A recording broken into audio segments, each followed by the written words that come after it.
안녕하세요. 30대 초반 여자입니다. 시간은 참 빠르게 흘러가는 것 같습니다. 꿀벌만 봐도 무서워서 이불 속으로 숨던 5살 꼬마 시절이 엊그제 같은데 어느새 바퀴벌레도 때려잡는 어른이 되어버렸으니까요. 생각해보면 고작 꿀벌 한 마리가 무섭다고 어리광을 피울 수 있었던 것은 그런 저를 다 받아줄 아빠가 계셨기 때문인지도 모르겠습니다. 유난히 몸이 약했던 엄마는 저를 낳고 얼마 안 되어서 돌아가셨다고 합니다. 그리고 홀로 남은 아빠는 저를 지극정성으로 돌보아 주셨죠. 저는 그렇게 무럭무럭 자라 5살이 되었습니다. 그러던 어느 날이었습니다. 그날은 아침에 눈을 떠보니 아빠가 보이지 않았습니다. 당시에 아빠는 동네에서 작은 주산학원을 운영하고 계셨는데 그날은 우리 학원이 쉬는 월요일이었는데도 불구하고 아빠가 집에 없었죠. 그때까지만 해도 저는 아빠와 떨어져 본 적이 거의 없었기 때문에 집에 혼자 있다는 사실이 살짝 무서워져서 이불을 목까지 끌어와 덮고 아빠를 기다렸습니다. 아빠는 제가 잘 때 잠깐 나가서 장을 보고 돌아오시는 경우가 종종 있었기 때문에 이번에도 금방 돌아오시겠거니 하고 저는 침대에 누워서 발가락을 까딱까딱 움직이며 천장에 붙여있는 별 모양 야광 스티커를 보고 있었어요. 우리 딸 밤에 무서우면 안 되니까 라고 말씀하시며 아빠가 직접 붙여주신 스티커였죠. 그때였습니다. 벼랑간 윙 하는 소리가 들리더니 커다란 벌레가 날아들었죠. 순간 저는 너무 놀라서 깨악하고 소리를 지르며 이불 속으로 숨어버렸습니다. 너무 순식간이라 자세히 보지는 못했지만 소리가 범상치 않게 컸던 것을 보면 분명 목이나 팔이는 아니었어요. 저는 이불 속에서 훌쩍거리면서 아빠를 기다렸죠. 아빠 언제 와? 그렇게 얼마나 시간이 지났을까.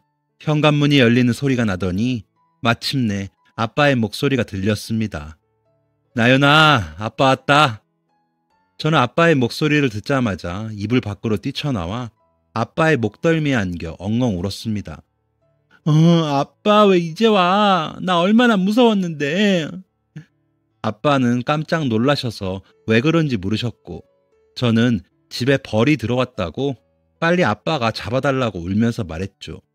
아빠는 그런 제가 웃기기도 하고 귀엽기도 하셨는지 껄껄 웃으시더니 어이구 그랬어?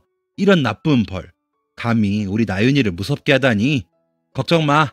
아빠가 얼른 물리쳐 줄게. 라고 말씀하시며 벌을 잡아주셨습니다. 그리고선 눈물과 콧물에 범벅이 된 제 얼굴을 세수시켜주시며 다정한 목소리로 이렇게 말씀하셨어요. 우리 딸 많이 무서웠어? 아빠가 늦게 와서 미안해. 몰라, 엄청 무서웠단 말이야. 그래도 진짜 신기해, 아빠. 내가 이불 속에 숨어서 아빠 빨리 와라, 빨리 와라 주문을 외웠거든? 그러니까 진짜 아빠가 나타났어. 하하하, 그랬어? 그럼 당연하지. 아빠는 우리 나연이가 부르면 언제든지 오지.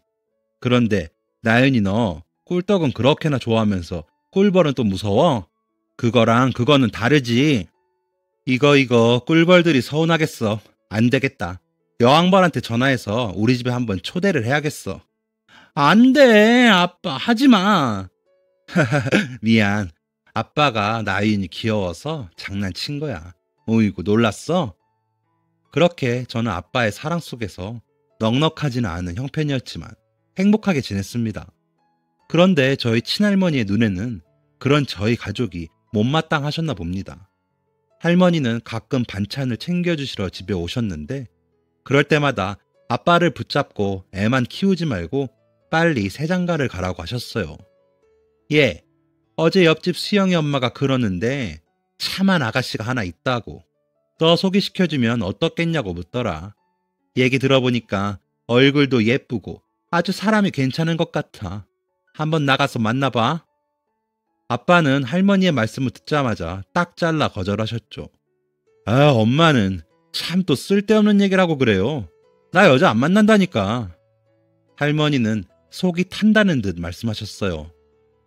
아, 언제까지 애만 키우고 살 거야. 너도 새장가 가서 오순도순 살아야지. 새장가는 무슨, 저 그럴 생각 없으니까 이제 이런 이야기 그만하세요. 아니 애가 정말. 아 진짜 아까워 나가 싫어서 그래. 일단 만나나 봐라. 아 만나보고 싫으면 그때 안 만나면 되잖니? 응? 세상에 어떤 괜찮은 여자를 데려오셔도 저는 싫어요. 저는 우리 나윤이만 있으면 돼요. 평생 우리 나윤이만 예쁘게 키우면서 살 거니까 다시는 이런 얘기 꺼내지 마세요. 아이고 내 속이야. 아이고 그놈의 고아 계집애 처음부터 마음에 안 들더니 끝까지 내 아들 발목을 잡는구나. 아이고 내 속이야. 아이고.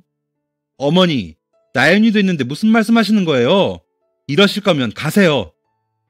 오냐 니놈 이러는 거 사는 거 보느니 집엔 나 갈란다.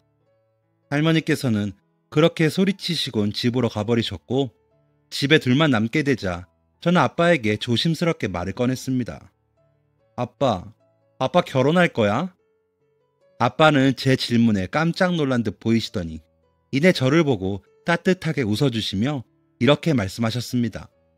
우리 나윤이 아까 할머니가 하신 말씀 듣고 신경이 쓰였구나. 이리 와봐. 아빠는 저를 무릎에 앉히고 등을 토닥토닥 쓸어주시면서 말씀을 이어가셨습니다. 아빠가 나윤이 엄마에게 해줄까? 응. 제가 그렇게 대답하자 아빠는 약간 슬픈 듯 쓸쓸하게 미소를 지으셨어요. 아빠가 한창 학원을 시작하고 바빴을 때였어. 아빠는 그때 처음으로 할머니 집에서 나와서 혼자 살기 시작했으니까 밥도 잘할 줄 몰랐었거든. 그런데 학원 앞에 있는 식당에 자주 가서 밥을 사 먹었지. 그날도 점심시간에 식당에 가서 밥을 먹으려고 식당 문을 열었지. 아이 그런데 제가 눈을 빛내며 묻자 아빠는 제 머리를 한번 쓰다듬어 주시고는 계속 말씀을 이어가셨습니다. 아 글쎄 처음 보는 예쁜 아가씨가 어서 오세요 하고 인사를 하는 거야. 그 사람이 우리 엄마였어. 맞아. 우리 나윤이처럼 눈썹도 새까맣고 코도 동그랗고 너무 예쁜 아가씨였지. 아빠는 그렇게 엄마를 보자마자 첫눈에 반했던 거야. 우와, 그래서 어떻게 했어? 그날 이후로 매일같이 그 식당에 갔지. 원래는 점심때만 갔던 식당인데 점심때도 가고 저녁때도 가고 엄마가 너무 보고 싶어서 그 식당에 하루에 2번씩이나 가서 밥을 먹었지. 그렇게 한 달쯤 식당에 가니까 엄마가 아빠의 마음을 눈치챈 것 같더라고. 어느 날은 시키지도 않은 식혜를 가져다 주는 거야. 그래서 아빠가 저 이거 안 시켰는데요 하고 얘기를 하니까 엄마가 턱 쏘아붙이더라고. 이제야 말을 거네요 하고 말이지. 와, 그럼 엄마도 아빠를 좋아했던 거야? 하하, 그럼 아빠가 좀 멋있잖아. 그때부터 아빠랑 엄마는 매일같이 만났어. 그리고 이렇게 사랑하는 우리 나윤이도 낳고 정말 행복했지. 아빠, 엄마가 없어서 슬퍼? 그래서 결혼하려고 하는 거야? 제가 이렇게 묻자 아빠는 갑자기 자리에서 일어나시더니 서랍 속에서 어떤 펜던트 목걸이 하나를 가져오셨어요. 그리고 펜던트를 열어 제게 보여주셨죠. 그 안에는 엄마와 아빠의 결혼 사진이 들어있었습니다. 아빠는 그 펜던트 목걸이를 제게 걸어주시며 이렇게 말씀하셨어요. 나연아, 이 목걸이는 아빠의 보물인데 이제 너한테 줄게. 엄마가 돌아가시던 날 아빠는 엄마랑 약속 하나를 했어.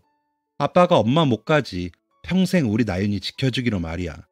아빠는 엄마랑 한 그 약속을 반드시 지킬 거야. 살아가는 우리 나윤이가 나중에 결혼도 하고 아이도 낳고 할 때까지 항상 아빠가 나윤이 옆에 있어줄 거야. 정말? 그럼 아빠가 약속할게. 무슨 일이 있어도 아빠가 우리 나윤이 지켜줄게. 그러니까 우리 공주는 아무 걱정하지 마세요. 알았지? 응. 아빠와 저는 새끼손가락을 걸고 약속을 했죠. 그렇게 우리 가족의 행복은 영원할 것만 같았습니다. 시간이 흘러 제 생일을 얼마 남겨두지 않은 때였습니다. 아빠는 저에게 생일에 무엇을 하고 싶은지 물어보셨고 저는 공주처럼 예쁜 옷을 입고 놀이공원에 가고 싶다고 했어요. 아빠는 우리 공주가 하고 싶다면 무엇이든지 해주겠다고 하셨죠. 이윽고 제 생일 아침이었습니다. 나윤아 일어나봐. 아빠는 다정한 목소리로 저를 깨우셨습니다. 눈을 뜨자 제 앞에는 정말 예쁜 드레스를 들고 서 계신 아빠의 모습이 보였죠. 우와, 진짜 공주님 옷 같아. 제가 방방 뛰며 좋아하자 아빠는 얼른 옷 갈아입고 놀이공원 가자 라고 하셨어요. 저는 돌고래처럼 깍 소리를 내며 즐겁게 준비를 했죠. 저는 공주 드레스를 입은 뒤 아빠가 선물로 주신 펜던트 목걸이를 걸었습니다. 이렇게 하면 엄마도 같이 놀이공원 가는 기분이겠다. 그치, 아빠? 그렇게 말하는 저를 보고 아빠는 잠시 눈시울이 붉어지는 듯 했지만 이내 다시 밝게 웃으시며 예쁘게 제 머리를 따주셨어요. 저는 아빠도 멋진 옷을 입었으면 좋겠다고 했고 아빠는 모처럼 기분이라며 오랜만에 검정색 코트를 꺼내 입으셨습니다. 태어나서 처음으로 가는 놀이동산에 예쁜 공주 드레스에 멋진 아빠에 저는 당장이라도 하늘로 날아오를 듯 기분이 붕붕 떠올랐습니다. 그런 저를 보고 아빠도 같이 행복해 하셨죠. 그래서였을까요? 저희 부녀는 평소라면 절대 하지 않았을 실수를 저지르게 되고 그렇게 생리별을 하게 되었습니다. 놀이동산에 가는 길 지하철역에 도착하는 아빠는 갑자기 얼굴색이 안 좋아지셨어요. 아이고, 이거 배가 왜 이러지? 저는 아빠의 안색을 살피며 물었죠. 아빠, 왜 그래? 아빠가 갑자기 배가 아파서 아이고, 여기 화장실이 어딨나? 나연아, 아빠 얼른 화장실 다녀올 테니까 저기 벤치에 가서 잠깐만 기다릴래? 나 혼자 있을 수 있어. 역시 착한 우리 딸. 아빠 금방 다녀올게. 아빠는 그 말을 남기고 쏜살같이 화장실로 달려가셨습니다. 저는 아빠가 말씀하신 벤치로 가서 목걸이를 만지작거리며 앉아 있었습니다. 그렇게 얼마나 시간이 지났을까? 뚜루루 하고 지하철이 곧 역으로 들어온다는 안내 신호가 들렸습니다. 아빠 언제 오지? 놀이공원 빨리 가고 싶다. 그렇게 생각하면서 있었는데 문득 북적이는 사람들 틈에서 검정색 코트를 입은 아빠가 방금 도착한 지하철 안으로 뛰어들어가는 모습이 보였습니다. 나 여기 있는데, 아빠! 저는 당황해서 얼른 아빠를 따라서 간신히 문이 닫히기 전에 지하철 안으로 뛰어들어갔습니다. 그리고 뒤돌아서 있는 아빠의 코트자락을 붙잡으며 말했죠. 아빠, 나 저기 앉아 있었는데 나 못 봤어. 그런데 뒤를 돌아 저를 쳐다보는 그 사람은 제 아빠가 아니었습니다. 저는 너무 놀라서 잡고 있던 그 아저씨의 코트자락을 얼른 놓았습니다. 그리고 아빠를 찾기 시작했죠. 이쪽 칸 저쪽 칸을 돌아다니며 아빠를 찾았는데 아빠는 그 어디에서도 보이지 않았습니다. 그렇게 몇 정거장이나 지나왔을까. 지하철 문이 열리고 닫히며 점점 더 많은 사람들이 지하철을 탔고 저는 당황하여 어찌할 바를 모르고 있었습니다. 그러다가 어딘지도 모르는 역에서 내렸는데 그곳에도 역시 아빠는 없었습니다. 그렇게 정처 없이 아빠를 찾아다니던 저는 사람들을 따라서 지하철역 밖으로 나오게 되었죠. 역 밖으로 나가는 계단을 따라 올라가며 마음속으로 이 계단을 다 올라가고 나면은 우리 집이 보이게 해주세요. 이렇게 얼마나 빌었는지 모릅니다. 그런데 그럴 리가 없었죠. 제 눈앞에는 이제껏 한 번도 와본 적 없는 낯선 풍경이 있을 뿐이었어요. 저는 울음이 터졌습니다. 아빠, 아빠 어딨어? 한참을 그렇게 울다가 저는 집에 전화를 해야겠다는 생각이 번뜩 들었어요. 어찌저찌 공중전화는 찾아냈는데 동전이 없다는 게 문제였습니다. 저는 지나가는 어른들 중에서 마음씨 좋게 생긴 어떤 아주머니를 붙잡고 어렵게 말을 걸었어요. 저기 죄송한데 100원만 빌려주시면 안 돼요? 그런데 제 예상과는 달리 그 아주머니는 제 손을 차갑게 뿌리친 뒤 이렇게 말씀하셨습니다. 내가 너한테 왜 돈을 빌려줘야 되니? 응? 그리고는 다시 가던 길을 계속 가셨죠. 저는 그렇게 거절을 당하자 다시는 낯선 사람들에게 말을 걸 엄두가 나지 않아서 그저 계속 길 위를 돌아다녔어요. 어쩌면 아빠를 찾을 수 있을 거라는 바보 같은 희망을 안고서 말이죠. 그러나 당연히도 그런 행운은 일어나지 않았고 어느덧 밤이 되었습니다. 저는 힘들고 배고프고 무서워서 또 눈물이 나오기 시작했어요. 아빠 어디 있는 거야? 나 무서워. 그때였습니다. 저는 쾅 하는 소리와 함께 아득하게 정신을 잃고 말았습니다. 눈을 떠보니 그곳은 병원이었고 시간은 벌써 며칠이나 지나 있었죠. 저는 정신없이 아빠를 찾다가 그만 차에 치였던 것이었어요. 어두운 밤이라 운전자가 저를 잘 보지 못했던 거죠. 다행히 크게 다치진 않았지만 이상하게도 저희 집 전화번호가 기억이 나질 않았습니다. 아무리 떠올려 보려고 해도 소용이 없었죠. 의사 선생님은 어린 나이에 큰 충격을 받아서 기억에 손실이 온 것 같다고 했어요. 지금 같았으면 CCTV도 여기저기 많고 인터넷도 잘 발달되어 있어서 금방 아빠를 찾을 수 있었을 텐데 당시로서는 저희 집을 찾을 방도가 없었죠.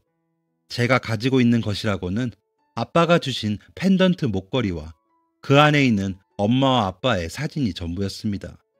어쩔 수 없이 저는 근처에 있는 고아원에 가서 살게 되었습니다.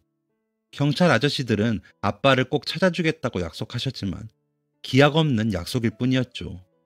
고아원에서 지내는 시간은 정말이지 견딜 수 없을 정도로 힘들었습니다. 경찰 아저씨께서 주변에서 평판이 좋다는 고아원을 골라서 저를 보내주신 것이었지만 사실 그 고아원은 겉에서 보기에만 번드르르 하지 실상은 차갑고 냉정한 원장 선생님이 운영하는 곳이었죠. 원장 선생님은 아이들을 쉽게 관리하기 위해서 상벌 제도를 이용했는데 고아원 규칙을 잘 따르는 어린이들은 상점을 받고 규칙에서 벗어나는 행동을 하는 어린이들은 벌점을 받았습니다. 원장 선생님께서는 한치의 오차도 용납하지 않으셨기 때문에 아이들은 무조건 고아원의 규칙들을 따라야만 했어요. 그런 고아원 생활이 힘들 때마다 저는 아빠가 사무치게 그리웠습니다. 아빠가 나를 찾고 있기는 한 걸까? 할머니의 말씀처럼 다른 아줌마랑 새로 결혼을 하고 싶어서 나를 찾지 않는 걸까? 밤에 잠이 들 때마다 이런 생각을 하며 눈물로 지새우지 않은 적이 없었습니다. 어느 날은 식사 예절을 잘 지키지 않고 밥을 흘리고 먹었다는 이유로 원장 선생님은 제게 이렇게 말씀하셨습니다. 밥만 축내는 식충이 같으니라고. 밥만 축내는 식충이. 원장 선생님의 그 말은 비수처럼 제 마음에 박혀버렸습니다. 그날 이후 저는 어른이 될 때까지 다른 사람이 보는 앞에서 밥을 넘기는 것을 힘들어하게 되었죠. 꼭 모래알을 씹어 삼키는 것처럼 다른 사람들과 식사하는 시간이 어려웠습니다. 저 사람의 눈에도 내가 식충이처럼 보일까 하는 생각에 제 마음속은 풀 한 폭이 필 수 없는 사막처럼 메말라 갔습니다. 야속하게도 그런 제 마음을 아는지 모르는지 시간은 흐르더군요. 어느새 저는 12살이 되었습니다. 그리고 마침내 제가 원장 선생님의 눈밖에 완전히 나버린 사건이 발생하죠. 여느 날처럼 저는 학교가 끝난 후 곧장 고아원으로 돌아와 아무 의미 없이 혼자 시간을 보내고 있었습니다. 멍하니 고아원 마당에 앉아 하늘을 보고 있는데 원장 선생님과 낯선 아줌마가 제게 다가왔습니다. 이 아이인가요? 네, 사모님. 지금 저희 원에 있는 12살 여자아이는 이 아이뿐이랍니다. 아이가 참 착해요. 나윤아, 어서 인사드리지 않고 뭐하니? 저는 원장 선생님의 다그침에 어색하게 일어나 그 낯선 아줌마께 인사를 했습니다. 안녕하세요, 박나윤입니다. 아줌마는 저를 훑어보시더니 원장 선생님께 뭐라 귓속말 하셨습니다. 원장님은 형언할 수 없이 기쁜 얼굴을 하더니 저를 돌아보며 이렇게 말씀하셨죠. 나윤아, 축하한다. 이분께서 방금 너를 입양하기로 하셨어. 사모님, 정말 잘 결정하신 거예요. 저는 지금 이게 뭐가 어떻게 돌아가는 상황인가 싶어서 혼란스러운데 그 낯선 아줌마가 제게 다시 말을 걸었습니다. 이제부터 내가 네 엄마란다. 너는 앞으로 박나윤이 아니라 최사랑이 되는 거야. 저는 그 말을 듣고 자리에서 벌떡 일어나 소리쳤습니다. 싫어요. 아줌마가 왜 내 엄마예요? 전 제 아빠 있어요. 지금은 잠깐 헤어져 있지만 금방 아빠가 나 찾으러 올 거예요. 난 아무 데도 안 가요. 그렇게 말하고는 저는 고아원을 박차고 뛰쳐나갔습니다. 제 뒤에 대고 소리치는 원장 선생님의 목소리가 들렸지만 이상하게 하나도 무섭지 않았어요. 심장이 콩쾅콩쾅 뛰었습니다. 이대로 저 아줌마를 따라가면 영영 아빠를 만나지 못할 거라는 생각에 무서워서 견딜 수가 없었어요. 그렇게 깜깜한 밤이 될 때까지 저는 밖에서 버텼습니다. 그리고 이쯤이면 그 아줌마가 집으로 돌아갔겠지 하는 확신이 들 때쯤 다시 고아원으로 돌아갔죠.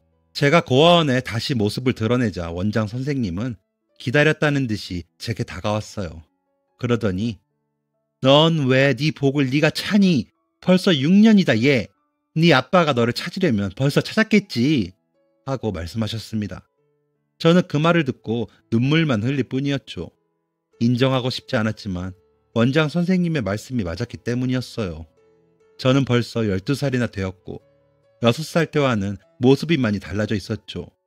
이렇게 바뀐 모습에 아빠가 저를 찾지 못할지도 모른다는 불안감에 저는 그날 밤이 새도록 울었습니다.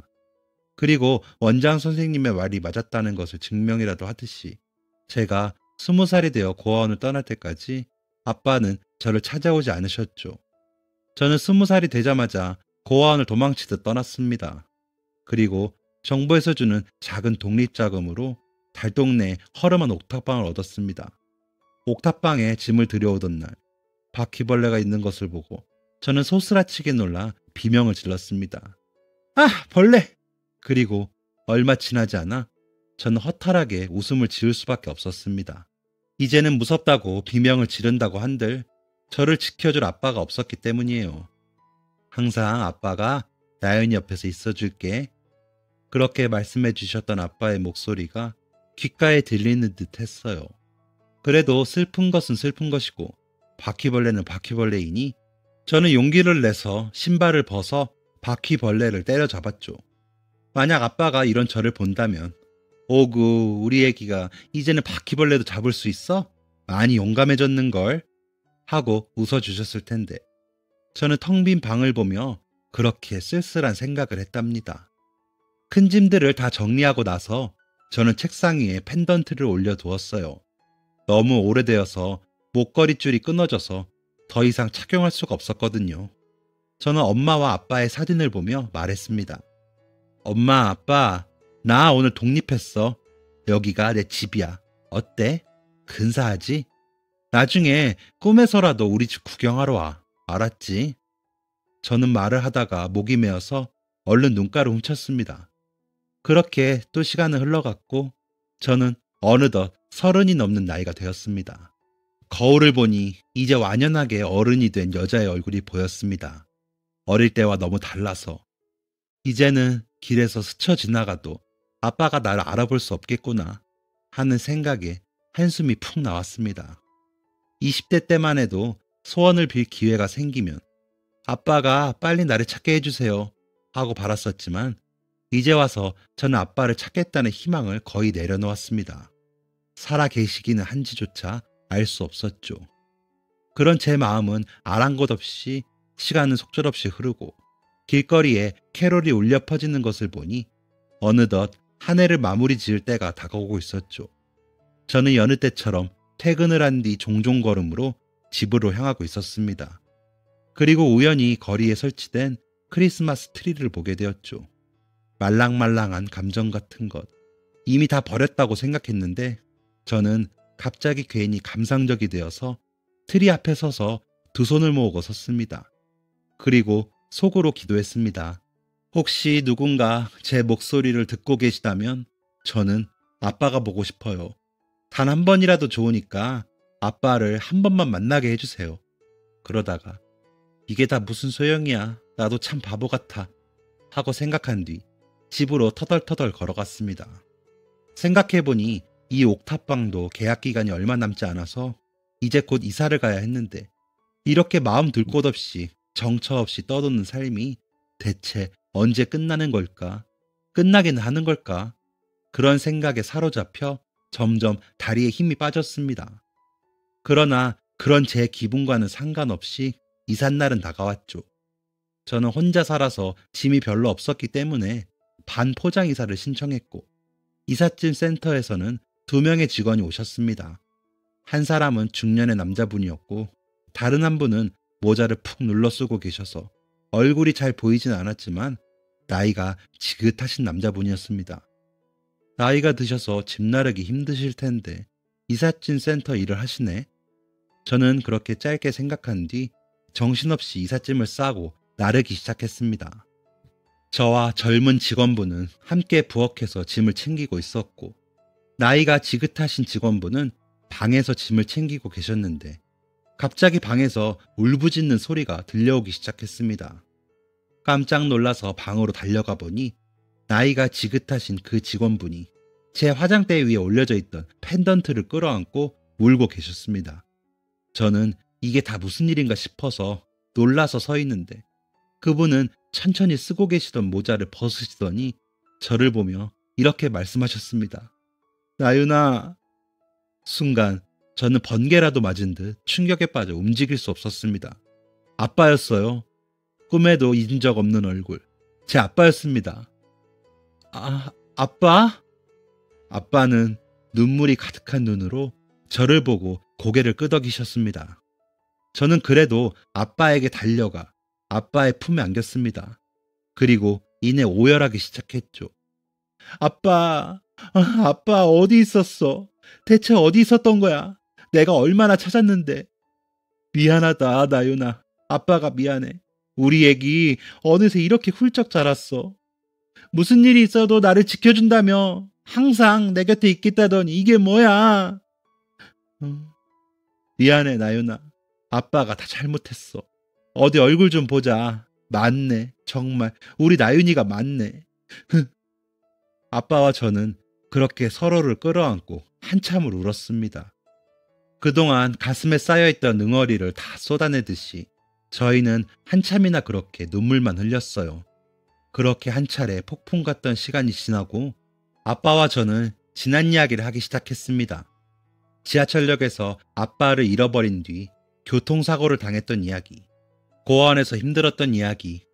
아빠는 제 이야기를 들으시고는 그동안 얼마나 힘들었냐며 제 손을 꼭 잡아주셨죠. 그러면서 화장실에서 나오니까 네가 안 보이는 거야. 벤치에 앉아서 기다리겠다던 애가 안 보이니까 너무 놀라서 일단 그 지하철역을 이잡듯이 뒤졌지. 나윤아! 나윤아! 그렇게 소리를 지르면서 정신 나간 사람처럼 너를 찾았어. 그런데도 너가 보이지 않더구나.